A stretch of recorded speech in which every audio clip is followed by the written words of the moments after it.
ನಮಸ್ಕಾರ, ನೀವು ನೋಡ್ತಾ ಇದ್ದೀರಾ ನ್ಯೂಸ್ 18 ಕನ್ನಡ. ನಾನು ನವಿತಾ ಜೈನ್. ಕಾಂಗ್ರೆಸ್ನಲ್ಲಿ ಮತ್ತೆ ಲಲಿತಾ ಸಿಎಂ ಕೂಗು ಎದ್ದಿದೆ. ಮತ ನಮ್ಮದು, ಲೀಡರ್ಶಿಪ್ ಇನ್ಯಾರ ಬಳಿಯೋ ಇದೆ ಅಂತ ಹೇಳಿ ಬೆಂಗಳೂರಲ್ಲಿ ಸಚಿವ ಎಚ್ ಸಿ ಮಹದೇವಪ್ಪ ಬೇಸರವನ್ನ ವ್ಯಕ್ತಪಡಿಸಿದ್ದಾರೆ. ಈಗಾಗಲೇ ಈ ಒಂದು ಕೂಗು ಮತ್ತೆ ಮುನ್ನೆಲೆಗೆ ಬಂದಿದೆ. ದಲಿತ ಸಿಎಂ ಆಗಬೇಕು ಅನ್ನುವಂತಹ ವಿಚಾರಕ್ಕೆ ಸಂಬಂಧಪಟ್ಟಂತೆ ಇವತ್ತು ಸಚಿವರಾಗಿರುವ ಎಚ್ ಸಿ ಮಹದೇವಪ್ಪ ಅವರು ಕೊಟ್ಟಂತಹ ಹೇಳಿಕೆ, ಪಕ್ಷ ಗೆಲ್ಲಿಸಿದ್ರು ಸಿಎಂ ಸ್ಥಾನ ಕೊಡೆ ಅನ್ನುವ ಸ್ಥಿತಿ ನಮ್ಮದು. ನಾವು ನಮ್ಮ ನಾಯಕತ್ವವನ್ನ ಬೆಳೆಸದಿರೋದೇ ಇದಕ್ಕೆ ಕಾರಣ.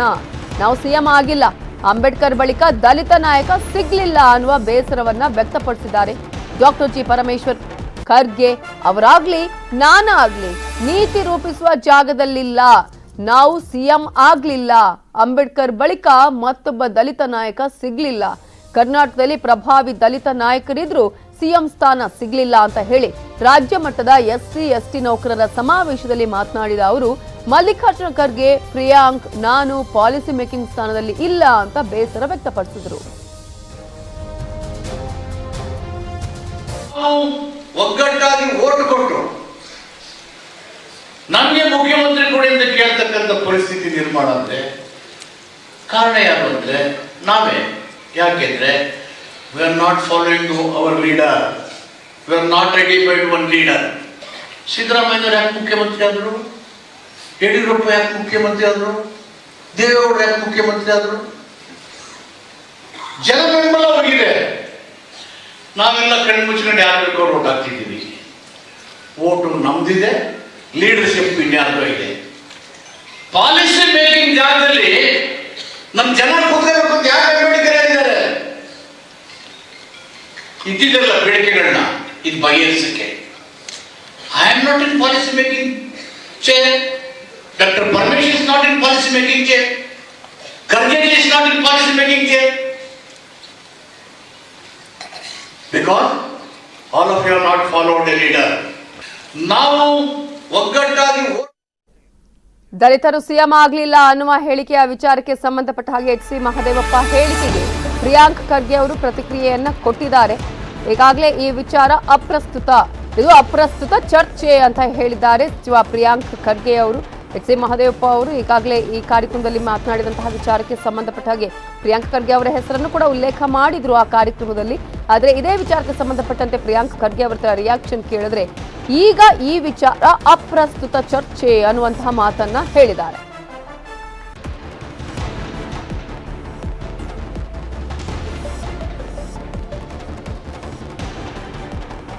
Why are you mixing with party and politics?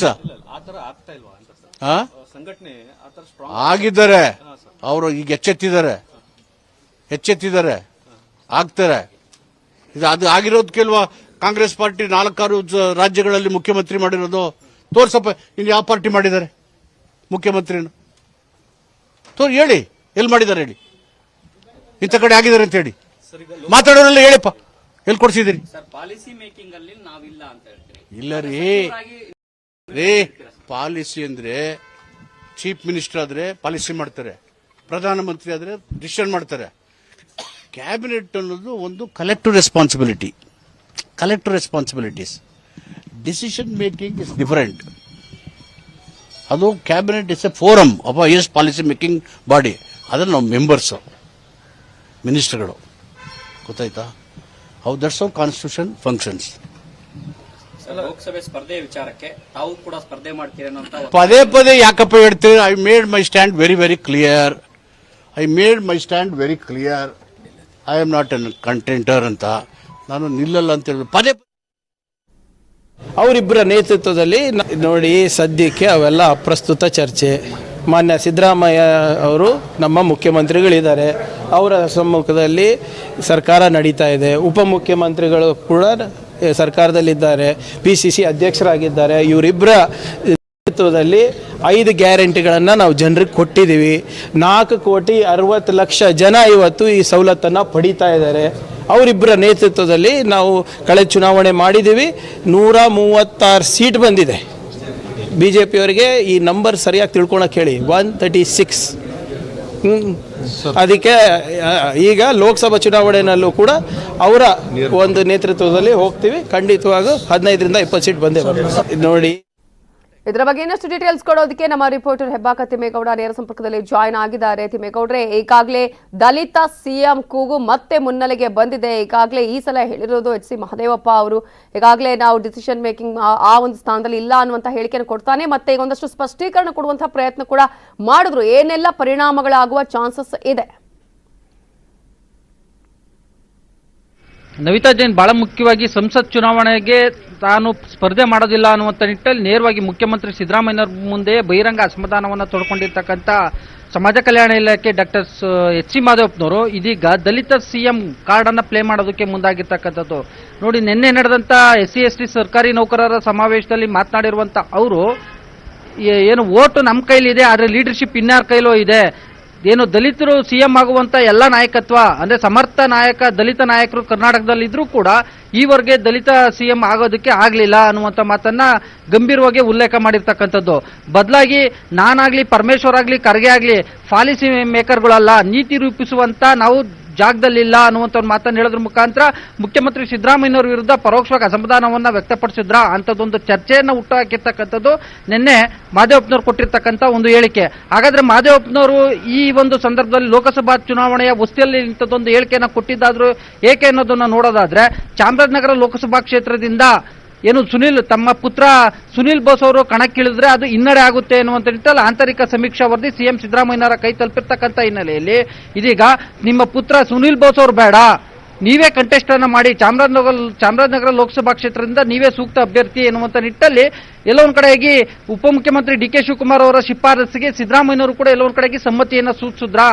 So ಹೀಗಾಗಿ ಆ ಬಹಿರಂಗವಾಗಿ ಇತ್ತೀಚೆಗೆ ನಡೆದಂತ ಸುದ್ದಿಗೋಷ್ಠಿಯೊಂದರಲ್ಲಿ ಏನು ಸಿದ್ದರಾಮಯ್ಯನವರ ಸಮ್ಮುಖದಲ್ಲೇ ಬಹಿರಂಗವಾಗಿ ಅಸಮಾಧಾನವನ್ನು ಹೊರಹಾಕಿದ್ರು.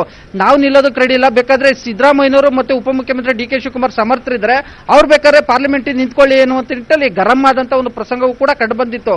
ಅದರ ಒಂದು ಮುಂದುವರಿದ ಭಾಗವಾಗಿ ಇದೀಗ ತಮ್ಮದೇ ಸಮುದಾಯದ ಒಂದು ಸರ್ಕಾರಿ ನೌಕರರ ಸಮಾವೇಶದಲ್ಲಿ ಇಂಥದ್ದೊಂದು ಓಕೆ ಥ್ಯಾಂಕ್ ಯು ತಿಮ್ಮೇಗೌಡ್ರೆ ಡೀಟೇಲ್ಸ್ಗೆ. ಎಲ್ಲಾ ಜನರಿಗೂ ನಮ್ಮೂರು ಸರ್ಕಾರದ ಖಜಾನೆಗೆ ಕಾಮಧೇನು, ಸಮಸ್ಯೆಗಳಿಗೆ ಕೊನೆ ಮೊನೆ ಇಲ್ಲ, ಜನರ ಗೋಳು ಮಾತ್ರ ಕೇಳೋರಿಲ್ಲ.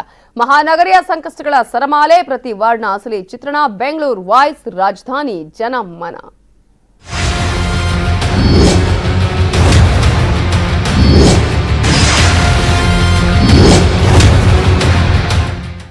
ಶಾಂತಿನಗರ ಕ್ಷೇತ್ರದಲ್ಲಿ 10 ಸಮಸ್ಯೆ, ಕುಡಿಯಲು ನೀರಿಲ್ಲದೆ ಜನ ಪರದಾಟ. ವಿನಾಯಕ ನಗರದಲ್ಲಿ ಸಮಸ್ಯೆಗಳ ಸರಮಾಲೆಯೇ ಇದೆ. ಬೆಂಗಳೂರಲ್ಲಿ ಯಾವ ಕ್ಷೇತ್ರಕ್ಕೆ ಹೋದ್ರೂ ಕೂಡ ಒಂದು ಸಮಸ್ಯೆ ಇಲ್ಲ ಅನ್ನುವ ರೀತಿಯಾಗಿಯೇ ಇಲ್ಲ. ಯಾಕಂದ್ರೆ ಪ್ರತಿ ಒಂದು ವಾರ್ಡಲ್ಲೂ ಪ್ರತಿ ಒಂದು ಕ್ಷೇತ್ರದಲ್ಲೂ ಕೂಡ ಸಮಸ್ಯೆಗಳ ಆಗರ ಇದೆ. 1 ತಿಂಗಳಿಂದ ಹನಿ ನೀರಿಗೂ ಪರದಾಟ ಇದೆ ಈ ಕ್ಷೇತ್ರದಲ್ಲಿ. ವಿನಾಯಕ ನಗರದಲ್ಲಿ, ಇದು ಶಾಂತಿನಗರ ಕ್ಷೇತ್ರದಲ್ಲಿ ಇರುವಂತಹ ವಿನಾಯಕ ನಗರದಲ್ಲಿ ಸಮಸ್ಯೆಗಳ ಸರಮಾಲೆಯೇ ಇದೆ. 1 ತಿಂಗಳಿಂದ ಹನಿ ನೀರಿಗೂ ಪರದಾಟ. 3 ದಿನಕ್ಕೊಮ್ಮೆ ಅರ್ಧ ಗಂಟೆ ಮಾತ್ರ ನೀರು. ಚಿಕ್ಕ ರಸ್ತೆ ಇರುವ ಕಾರಣ ನೀರಿನ ಟ್ಯಾಂಕರು ಬರಲ್ಲ, ನೀರೇ ಇಲ್ಲ ಅನ್ನುವ ಪರಿಸ್ಥಿತಿ ಇಲ್ಲಿದೆ. ಇನ್ನು ಕಲುಷಿತಗೊಂಡಿದೆ ರಾಜಕಾಲುವೆ. ಇದರಿಂದ ದುರ್ವಾಸನೆ ಅಂತೂ ಶತಸಿದ್ಧ. ಕೋರಮಂಗಲ ವ್ಯಾಲಿಯ ರಾಜಕಾಲುವೆ ಸಂಪೂರ್ಣವಾಗಿ ಕಲುಷಿತವಾಗಿದೆ, ಕೊಳೆತು ನಾರ್ತಾ ಇದೆ. ರಾಜಕಾಲುವೆಯ ನಡುವೆ ಅಂದ್ರೆ ಈ ರೀತಿಯಾಗಿ ಕೊಳೆತು ನಾರುವ ರಾಜಕಾಲುವೆಯ ನಡುವೆನೆ ಜನ ಜೀವನವನ್ನ ಅಲ್ಲಿ ನಿರ್ವಹಣೆ ಮಾಡಬೇಕು, ಸಾಗಿಸಬೇಕು ಅನ್ನುವ ಪರಿಸ್ಥಿತಿ. ಈ ವಿನಾಯಕ ನಗರದಲ್ಲಿ ಏನೆಲ್ಲ ಸಮಸ್ಯೆಗಳು ಇದೆ ಅದರ ವಾಸ್ತವ ಚಿತ್ರಣವನ್ನ ನಮ್ಮ ಮುಂದೆ ಇಟ್ಟಿದ್ದಾರೆ ನಮ್ಮ ರಿಪೋರ್ಟರ್ ಆಶಿಕ್ ಮುಲ್ಕಿ.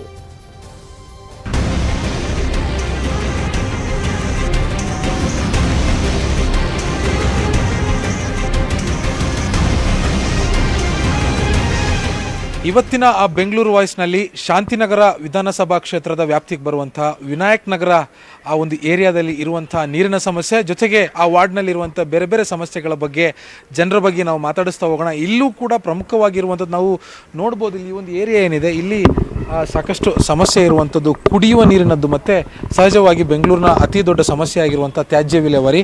ಸೊ ಆ 2 ಸಮಸ್ಯೆಯಲ್ಲಿ ಪ್ರಮುಖವಾಗಿರುವಂಥದ್ದು ಇಲ್ಲಿ ಕುಡಿಯುವ ನೀರು ಕಳೆದ 1 ತಿಂಗಳಿಂದ, ಅದು ಯಾವಾಗ ಬೇಸಿಗೆಗಾಲ ಶುರುವಾಯಿತು ಅವಾಗಿಂದನೂ ಕೂಡ ಇಲ್ಲಿ ಸಾಕಷ್ಟು ಸಮಸ್ಯೆ ಆಗ್ತದೆ. ನೀವೇನು ನೋಡ್ತಾ ಇದ್ದೀರಿ ಬಡಾವಣೆಯಲ್ಲಿರುವಂತಹ ನೂರಾರು ಮನೆಗಳಿಗೆ ಕುಡಿಯುವ ನೀರಿನ ತಾಪತ್ರಯ ಈಗ ಎದುರಾಗಿದೆ. ನೀರು ಏನು ಬಂದ್ರೆ ಬಂತು, ಇಲ್ಲಾಂದ್ರೆ ಇಲ್ಲ ಅನ್ನುವಂಥ ವಾತಾವರಣ ಇಲ್ಲಿ ಸೃಷ್ಟಿಯಾಗಿರುವಂಥದ್ದು.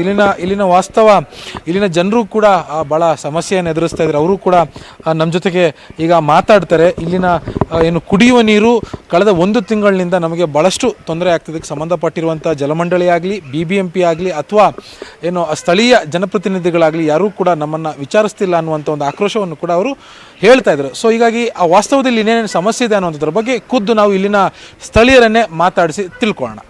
ಕುಡಿಯೋ ನೀರು ಸಮಸ್ಯೆ ಇದೆ. ಇಲ್ಲಿ 1 ದಿವಸ ಬಿಟ್ಟರೆ 3 ದಿವಸ ಬರಲ್ಲ ನೀರು.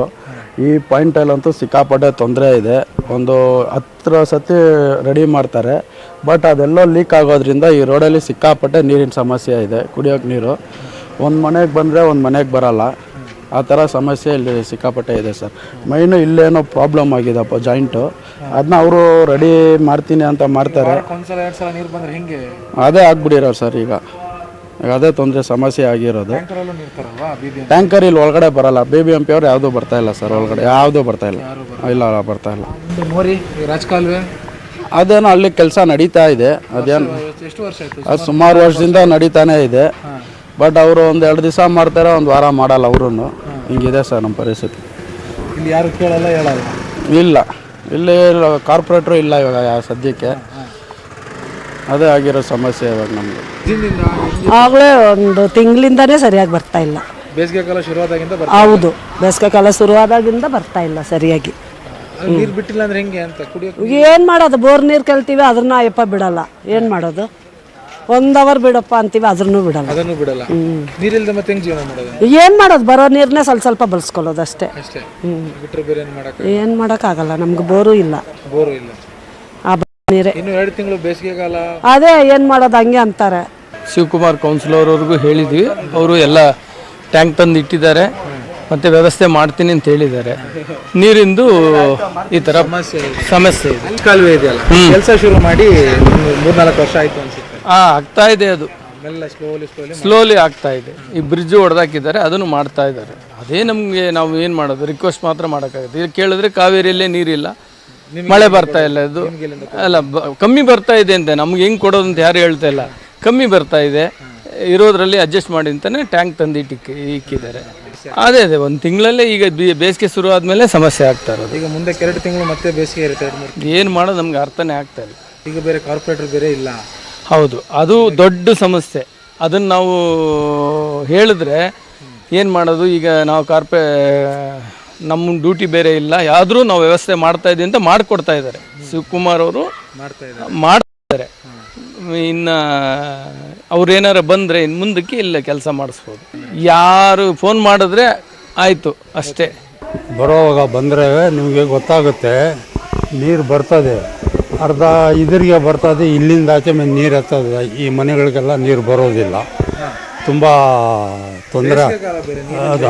ತೊಂದರೆ ಆಗುತ್ತೆ. ಬೇಸಿಗೆ ಕಾಲ ಹೊತ್ತು ಅಲ್ಲಿಗೂ ಆ ಡ್ರಮ್ಮು ಕುಡಿಯೋದಕ್ಕೆ ಹಾಕಿದ್ದಾರೆ. ಆ ದಾರಿನಲ್ಲಿ ಹೋಗೋರು ಬರೋರು ಬಾಟಲ್ ತುಂಬಿಕೊಂಡು ಹೋಗ್ತಾರೆ, ಅಲ್ಲಿಂದ ತರೋಕ್ಕಾಗೋದಿಲ್ಲ. ಸ್ವಲ್ಪ ಇರೋದರಲ್ಲಿ ಪ್ರೆಷರ್ ಆಗಿಬಿಟ್ರೆ ಸ್ವಲ್ಪ ನೀರು ಬರ್ತದೆ. ಇಲ್ಲಾಂದರೆ ಈ ಮನೆಗಳಿಗೆಲ್ಲ ತೊಂದರೆ ಆಗುತ್ತೆ. ಈ ಕಡೆ ಮನೆ, ಈ ಕಡೆ ಮನೆ, ಇಲ್ಲಿ ಗಂಟ ಪ್ರೆಷರ್ ಬರುತ್ತೆ. ಇಲ್ಲಿ ಈ ಕಂಬ ಇದೆಯಲ್ಲ, ಈ ಕಂಬದಿಂದ ಈ ಕಡೆಗೆ ಬರೋದಿಲ್ಲ. ಈಗ ಇನ್ನೂ 2-3 ತಿಂಗಳು ಬೇಸಿಗೆ ಕಾಲ ಇರುತ್ತೆ, ಬೇಸಿಗೆ ಕಾಲ ಇರುತ್ತೆ. ಅದನ್ನು ಸ್ವಲ್ಪ ನೋಡಿ ಮಾಡಿದ್ರು ಅಷ್ಟೇ. ಈ ರೋಡ್ಗೆ ತುಂಬ ಕಷ್ಟ ಇದೆ ನೀರ್ದು. ಒಂದು ಸ್ವಲ್ಪ ನಮ್ಮ ಕಡೆಯಿಂದ ಏನಾದರೂ, ನಿಮ್ಮ ಕಡೆಯಿಂದ ಏನಾದರೂ ಹೆಲ್ಪ್ ಮಾಡಿ. ನೀರಿಗೆ ತುಂಬ ಒದ್ದಾಡ್ತಾ ಇದ್ದೀವಿ ನಾವು. ಮಕ್ಕಳೆಲ್ಲ ಎಜುಕೇಷನ್ನು ಅವರು ಇವರು ಎಲ್ಲ ಇರ್ತಾರೆ. ನೀರು ಸಾಕಾಗ್ತಾರೆ ನಮಗೆ. ಈ ಲೋನ್ಗೆ, ಇದಕ್ಕೆ ಲೈನ್ಗೆ ಒಂದು ಸ್ವಲ್ಪ ತಂದ್ಕೊಂಡ್ಬಿಟ್ರೆ ನಿಮಗೆ ಕಷ್ಟ ಆಗಿದೆ. ತುಂಬ ಕಷ್ಟ ಆಗಿದೆ. ನೀರಿಗೆ ಒಂದೊಂದು ಓವರ್ಗೂ ಒದ್ದಾಡ್ತಾ ಇದ್ದೀವಿ. ಅಲ್ಲಿಂದ ಬೇರೆ ಲೈನಿಂದ ನಾವು ನೀರು ತೊಗೊಂಡ್ಬರ್ತಾ ಇದ್ದೀವಿ. ಅದಕ್ಕೆ ಎಷ್ಟು ಅಂತ ಕೇಳೋದಕ್ಕೂ ಒಂದು ಮಿತಿ ಅಂತ ಎಷ್ಟು ಅಂತ ಬೇರೆಯವ್ರ ಹತ್ರ. ಅದೇ ಬೇರೆ ಹತ್ರ, ಬೇರೆ ಲೈನಿಂದ ಹೋಗಿ ನಾವು ನೀರು ತೊಗೊಂಡ್ಬರ್ತಾ ಇದ್ದೀವಿ. 5 ರೂಪಾಯಿ ಕಾಯಿನಿಂದ ಹೋಗಿ ತೊಗೊಂಡು ಬಂದು ನಾವು ಪಾತ್ರೆಗಳು ತೊಳಿತಾ ಇದ್ದೀವಿ. ಅಷ್ಟೊಂದು ಕಷ್ಟ ಬರ್ತಾ ಇದೆ. ಇಲ್ಲಿ ಡೌನ್ ಆಗ್ಬಿಡ್ತು. ಅಲ್ಲಿ ಸ್ವಲ್ಪ ಇದೆಲ್ಲ ಫುಲ್ಲಾಗೆ ಇಲ್ಲಿ ಇದು ಮಾಡಿದ್ರು, ತೆಗೆದಿದ್ರು ಎಲ್ಲ ಮೈನ್ ಪೈಪು. ಆಮೇಲೆ ಇಲ್ಲಿಂದ ಇಲ್ಲಿಗೆ ನೋಡಿ, ಇಲ್ಲಿ ಗಂಟ ಇದೆಯಲ್ಲ ನೋಡಿ, ಇಲ್ಲಿ ಗಂಟ ಸ್ವಲ್ಪ ಚೆನ್ನಾಗಿ ಬರುತ್ತೆ, ಅಲ್ಲಿಂದ ಆ ಕಡೆಗೆ ಸ್ವಲ್ಪ ಫೋರ್ಸ್ ಆಗಿಬಿಟ್ರೆ ಬರುತ್ತೆ. ನೀರು ಬರಲ್ಲ. ಇಲ್ಲಾಂದ್ರೆ ಸರಿಯಾಗಿ ಕಷ್ಟನೇ ಸರ್. ಇದ್ರೂ ಸ್ವಲ್ಪ ಬಂದರೆ ಚೆನ್ನಾಗಿಲ್ವಾ? ನಮಗೂ ಸ್ವಲ್ಪ ನೋಡಿ, ಎಷ್ಟು ಮನೆ ಇದೆ ನೋಡಿ, ಎಷ್ಟು ಬಿಲ್ಡಿಂಗ್ ಇದೆ, ಎಲ್ಲರಿಗೂ ಬೇಕಲ್ವಾ? ಎಲ್ಲದಕ್ಕೂ ಬೇಕು, ನಿತ್ಯ ಕರ್ಮಕ್ಕೂ ಬೇಕು, ಕುಡಿಯೋಕ್ಕೂ ಬೇಕು, ಸ್ನಾನಕ್ಕೂ ಎಲ್ಲದಕ್ಕೂ ಬೇಕು. ಸತ್ತರೆ ಬದುಕಿದ್ರೆ ಎಲ್ಲದಕ್ಕೂ ಬೇಕು. ಸ್ವಲ್ಪ ತೊಂದರೆ ಇದೆ ಅಷ್ಟೇ. ಒಂದೇ ಅಷ್ಟು ಜಾಸ್ತಿ ಇಲ್ಲ, ಇದೆ ಸ್ವಲ್ಪ ಇದೆ. ಇಷ್ಟು ಅಷ್ಟು ಸಿಗುತ್ತೆ, ಒಂದೇ ಸರಿ ಇಲ್ಲ ಅಂತ ಹೇಳೋಕ್ಕೂ ಆಗಲ್ಲ. ಯಾಕಂದ್ರೆ ಇಷ್ಟು ಮನೆಯವ್ರು ಎಲ್ಲಿ ಹೋಗ್ಬೇಕು ಸುಳ್ಳು ಹೇಳಿದ್ರೆ ಅಲ್ವಾ? ಕುಡಿಯೋ ನೀರು ಸುಳ್ಳು ಹೇಳೋಕ್ಕೂ ಆಗಲ್ಲ. ಸ್ವಲ್ಪ ಸ್ವಲ್ಪ ಬರುತ್ತೆ, ಸ್ವಲ್ಪ ಕಷ್ಟ ಇದೆ. ಖರ್ಚು ಜಾಸ್ತಿ. ಹೌದು, ಒಂದೇ ಸರಿ ಇಲ್ಲ ಅಂತ ಇಲ್ಲ, ನಾವು ಬದುಕ್ತಾ ಇಲ್ಲ ಕುಡಿತಾ ಇಲ್ಲ ಅಂತಲ್ಲ, ಸುಳ್ಳು ಹೇಳೋಕ್ಕಾಗಲ್ಲ. ಇದೆ ಸ್ವಲ್ಪ ತುಂಬ ಸ್ವಲ್ಪ ಇದೆ, ಕಷ್ಟ ಇದೆ ಸರ್.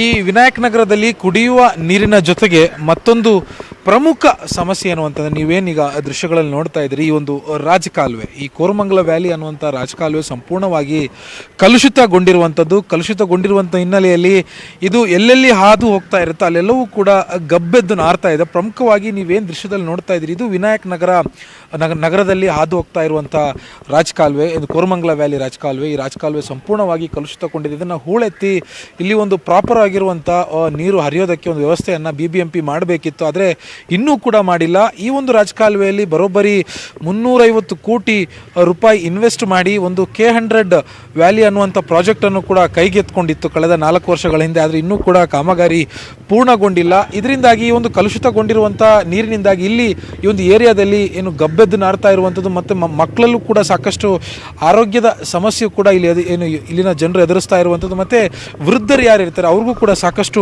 ಸಮಸ್ಯೆ ಈ ಒಂದು ರಾಜಕಾಲುವೆಯಿಂದ ಆಗ್ತಾ ಇರೋ ದೃಶ್ಯದಲ್ಲೂ ಕೂಡ ನಾವು ನೋಡ್ತಾ ಹೋಗ್ಬೋದು. ಇಲ್ಲಿ ನಿಂತ್ಕೊಳ್ಳೋಕ್ಕೂ ಕೂಡ ಮೂಗು ಮುಚ್ಚದೆ ಇಲ್ಲಿ ನಿಂತ್ಕೊಳ್ಳೋಕ್ಕೆ ಆಗದೇ ಇರುವಂಥ ಪರಿಸ್ಥಿತಿ ಇಲ್ಲಿ ಇರುವಂಥದ್ದು. ಇದರ ಮಧ್ಯೆ ಇಲ್ಲಿರುವಂಥ ವಿನಾಯಕ್ ನಗರದ ಜನರು ತಮ್ಮ ಬದುಕನ್ನು ಬದುಕ್ತಾ ಇರುವಂಥದ್ದು. ಕ್ಯಾಮ್ರಾ ಪರ್ಸನ್ ಸುನಿಲ್ ಜೊತೆ ಅಶೋಕ್ ಮುಲ್ಕಿ, ನ್ಯೂಸ್ 18 ಬೆಂಗಳೂರು.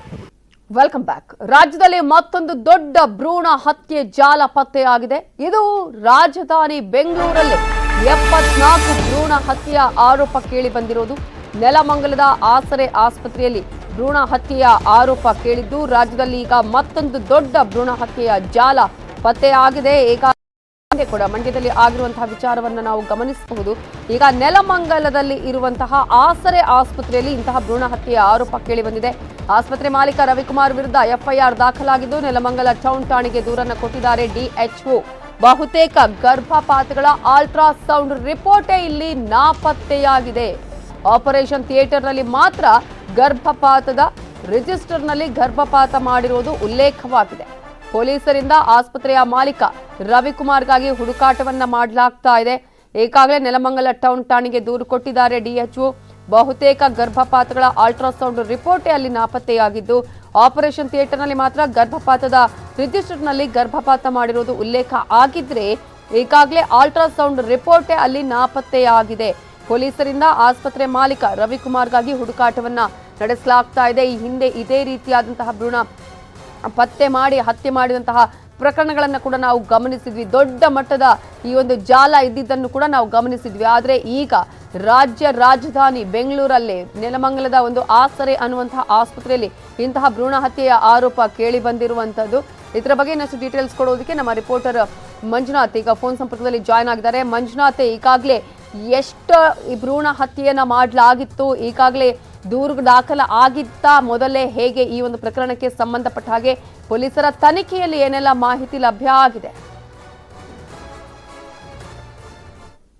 ಪ್ರಕರಣಗಳು ಹೆಚ್ಚಾಗ್ತಿತ್ತು ಅನ್ನೋದ್ರ ಬಗ್ಗೆ ಬೆಂಗಳೂರಿನ ಬೈಯಪ್ಪನಹಳ್ಳಿ ಪೊಲೀಸ್ ಒಂದು ಪ್ರಕರಣವನ್ನು ದಾಖಲು ಮಾಡಿಕೊಂಡು ತದನಂತರ ಪ್ರಕರಣದ ಉನ್ನತ ಮಟ್ಟದ ಇನ್ವೆಸ್ಟಿಗೇಷನ್ಗೆ CID ಕೂಡ ವರ್ಗಾವಣೆ ಮಾಡಿದ್ರು.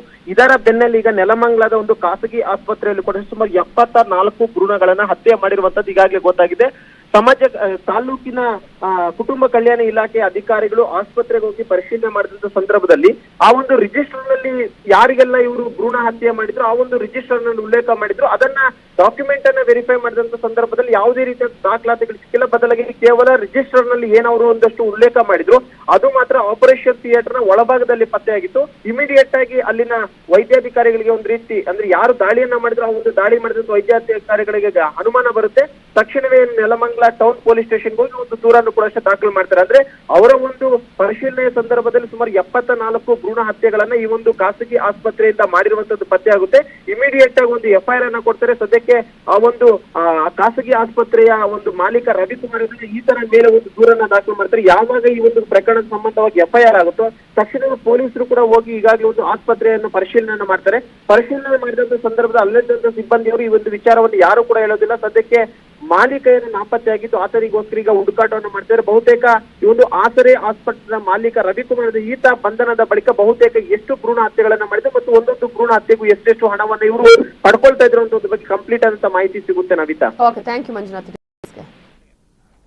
ಇವಿಷ್ಟೇ ಹೊತ್ತಿನ ಪ್ರಮುಖ ಸುದ್ದಿ. ನೋಡ್ತಾ ಇರಿ ನ್ಯೂಸ್ 18 ಕನ್ನಡ. ಜಾಲ ನಮ್ಮದು, ಬಲ ನಿಮ್ಮದು.